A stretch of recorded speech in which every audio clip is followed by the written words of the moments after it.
Биз бүгүн шаар тургундары референдум деген эмне экендигин билеби? Жана жаңы конституция жөнүндө маалыматы барбы? Мына ушул темаларда сурам жоо жүргүзөбүз. Референдум деген эмне экенин билесизби? Жок, билбейт экенмин. Жок. Референдум деген бул элдин өзгөрүшү. Чын айтсам билбейм. Мен оюм боюнча референдум бул депутаттарды шайлоо. Андагы депутаттардын ушунда мен ошондой болот түшүнүгүм. Референдум болгондо да ошондой чечим кабыл алынды да. А сизге ошо жаңы кирген өзгөрүүлөр жактыбы ошол? Биз 30 жылдан бери ар кандай формаларды аткарып келдик. Менимче жаңыча аракет кылыш керек да, кыймылдаш керек. Колдойм референдум. Народное голосование за изменение чего-то там, либо кого-то. Референдум бул менин оюмча өзгөрүү деген мааниде болуш керек.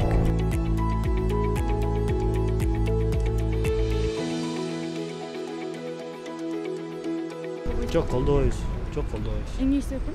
Себептен көбүнчө азыр авторитарный болуп калышы мүмкүн, ошол болуп атат да.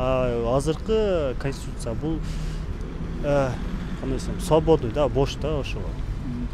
Конституция бул закон да.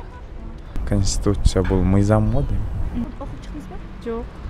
А ошо колдойсузбу жаңы конституцияны? Эгер элге жакшы нерселер демесе колдойм албетте.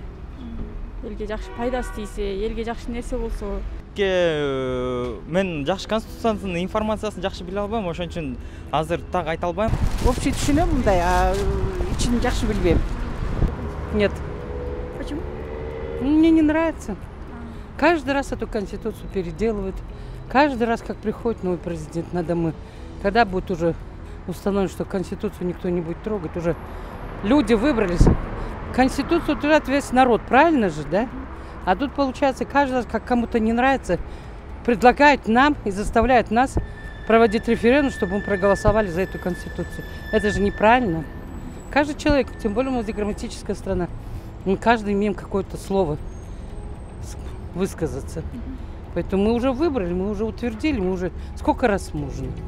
Я считаю, это неправильно.